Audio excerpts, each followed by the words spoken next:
সবাই কেমন আছো? আশা করছি যে যেখান থেকে আমার ভিডিও দেখছো সবাই খুব ভালো আছো আর সুস্থ আছো। তো আমার নতুন একটা ভিডিওতে সবাইকে অনেক অনেক ওয়েলকাম জানিয়ে আমি এই নতুন ভিডিওটা শুরু করছি। আর যারা যারা আমার এই ভিডিওটা নতুন দেখছো, আমার ভিডিওটা যদি একটু ভালো লেগে থাকে তো প্লিজ চ্যানেলটাকে সাবস্ক্রাইব করে দিও। আর যে দিদি ভাইয়েরা দাদা ভাইয়েরা আমার চ্যানেলটাকে সাবস্ক্রাইব করে দিয়েছো তাদেরকে অসংখ্য ধন্যবাদ। দেখো আমি সকাল থেকে কাজ শুরু করে দিয়েছি, কারণ আজকে আমার ছেলের স্কুলে যাব বই খাতা আনতে। আজকে স্কুলের ডেট, তো তার জন্য ফ্রিজ থেকে মাছটা বের করে নিয়েছি বরফ করার জন্য। আর এদিকে আমি আমার টুকিটাকি কাজগুলো করে নিচ্ছি। আর তারপরে একদিকে ভাত বসিয়ে দিয়ে আমি আমার জন্য চা করে নিয়েছি, কারণ ভাত খাবো কখন তো জানি না, আমার মিনিমাম 2টো 2:30 বা 3টে তো বেজে যেতে পারে। স্কুলে যাব, তার জন্য আমি চাটা করে খেয়ে নিচ্ছি। আমার সকালবেলা করে কিছু খেতে ভালো লাগে না, তাও 1 কাপ করে আমি চা একটা বিস্কিট দিয়ে খেয়ে নিই।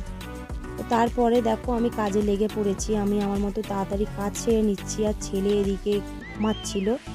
তারপরে ওর মতো উঠে ব্রাশ করে নিয়েছিল। আমি আর ভিডিও করতে পারিনি, কারণ আমি এদিকে কাজ করছিলাম। ছেলে তো মোটামুটি বড়ই হয়ে গেছে, তার জন্য ওর কাজও মোটামুটি নিজে থেকেই করে নিতে পারে।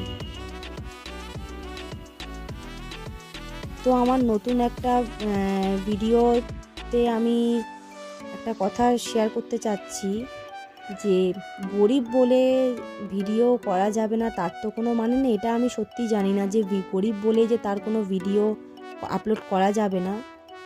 তো তার জন্য আমি এই ভিডিওতে বলছি যে সত্যি কি গরিব বলে ভিডিও আপলোড করা যায় না? তো সেটা তোমরা আমাকে কমেন্ট করে অবশ্যই জানাবে যে গরিব হলেই কি একমাত্র বড়লোক হলে ভিডিও করা যায়? গরিব লোক কি ভিডিও করতে কি পারে না? তার কি একটা কোনো শখ শান্তি নেই?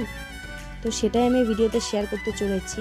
আর আরও একটা কথা আমি বলবো, তো যে মানুষটার হাত ধরে এসেছো সেই মানুষটা যদি ভালো হয় তো তোমাদের আর কোনো চিন্তার কোনো বিষয় নেই। সেই মানুষটা যদি খুব ভালো হয়, সাদাসিধে হয়, তাহলে আর কোনো কিছু ভাবার দরকার নেই। সোজাভাবে সামনের দিকে এগিয়ে চলবে, যে যতই খারাপ বলুক। কারণ এই ভিডিও করতে কত লোক কত কথা বলবেই, এগিয়ে চলবে। যেমন আমি নতুন, তো আমারও অনেক খামতি এসেছে। তো যাই হোক, আমি অত কিছু কথা বাড়াতে চাই না, বেশি কথা আমি বলবো না, কারণ কারোর ভালো লাগতে পারে আবার কারোর খারাপও লাগতে পারে। তো প্লিজ কেউ কথাটা খারাপ মাইন্ডে নিও না। তো আমি যেটা ঠিক সেটাই ঠিক, যেটা ভেবে যে আমার যেটা মনে হচ্ছে সেটাই আমি তোমাদের সঙ্গে শেয়ার করছি। তো তারপরে দেখো আমি এদিকে আলুগুলোও কেটে নিচ্ছি। আমি ওদিকে আর বেশি কথাতে আমি আর গেলাম না, কারণ হয়তো খারাপ কমেন্ট আসতে পারে। তার জন্য আমি কিন্তু নতুনই ইউটিউবার, আমার তেমন একটা সাবস্ক্রাইবও নেই, আমি নতুন। তো আমি নতুন হয়েও নতুনদেরই দেখে আমি শিখছি, কারণ নতুনরা নতুনদের পাশে না থাকলে কেউ কখনো এগিয়ে যেতে পারে না। তো আমি যতদূর পেরেছি, যতটা পুরাতন ইউটিউবার নতুন ইউটিউবার যতটুকু পেরেছি আমি সবাইকে সাপোর্ট করেছি।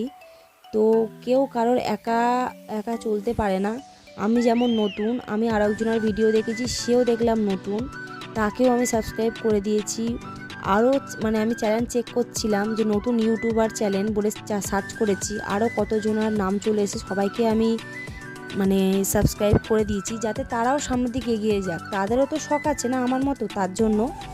তো যারা, আমি বারবার বলছি, যারা তোমরা যদি আমার চ্যানেল নতুন হয়ে থাকো প্লিজ চ্যানেলটাকে সাবস্ক্রাইব করে দিও, কারণ আমরা আমাদের সবার পাশে না থাকলে কেউ কখনো এগিয়ে যেতে পারবে না। তো যাই হোক, দেখো আমি এদিকে পেঁয়াজ কেটে নিয়েছি।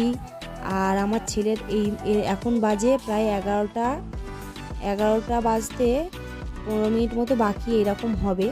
তো তার মধ্যে আমার এদিকে মোটামুটি সব কাজই আমার রেডি হয়ে গেছে। আর কলে জল আসবে 11টা আমার 15 মিনিটের মধ্যে মোটামুটি আমি কাজ মোটামুটি করে নেব। তারপর এদিকে তরকারি বসিয়ে দিয়ে আমি কলে চলে যাব। তো আমার কলে তো যেহেতু মানে ফোন রাখার জায়গা নেই, তার জন্য তো আমার একটা ছোট্ট রুম মানে হোম টুর ভিডিও আমি তোমাদের দেবো, যে আমার ঘরবাড়ি কেমন, এইটুকুর মধ্যে আমি কতটা কিভাবে সামাল দিই। তো সেটা তোমাদেরকে অবশ্যই আমি ভিডিওতে দিয়ে দেবো। আর আমার এই গ্যাসের পাশের দেওয়ালটা দেখো কেমন কালো কালো মতো হয়ে গেছে, তো সেটাকেও আমি সারানোর ব্যবস্থা করছি। তো কি দেবো আমি বুঝতে পারছি না। তো তোমরা যদি কেউ জেনে থাকো প্লিজ আমাকে একটু হেল্প করো, কারণ আমি অনলাইন থেকে যে কাগজ অর্ডার দেবো বলেছি, তো সেই কাগজটা বললো যে ওখানে দিলে পুড়ে যাবে। তো আমি বুঝতে পারছি না, কারণ ওখানে মালপত্র লাগানোর মতো তো এখন তো পরিস্থিতি আমার নেই। তো কি করবো আমি কিছু বুঝতে পারছি না, তার জন্য। আর তারপরে দেখো রান্না করে আমার একটা বিপদও হয়ে গেছে, দেখতে পেলে তো বড় গ্যাসে রান্না করতে হতো, আবার ছোটো মিনি গ্যাসে আমার রান্না করতে হলো। গ্যাসও শেষ হয়ে গেছিলো, আমার এমনি স্কুলে যাওয়ার তাড়া, আবার উপরন্ত আমার গ্যাসও শেষ হয়ে গেছিলো তার জন্য। তারপরে দেখো আমি গুছিয়ে স্কুলেও চলে এসেছি।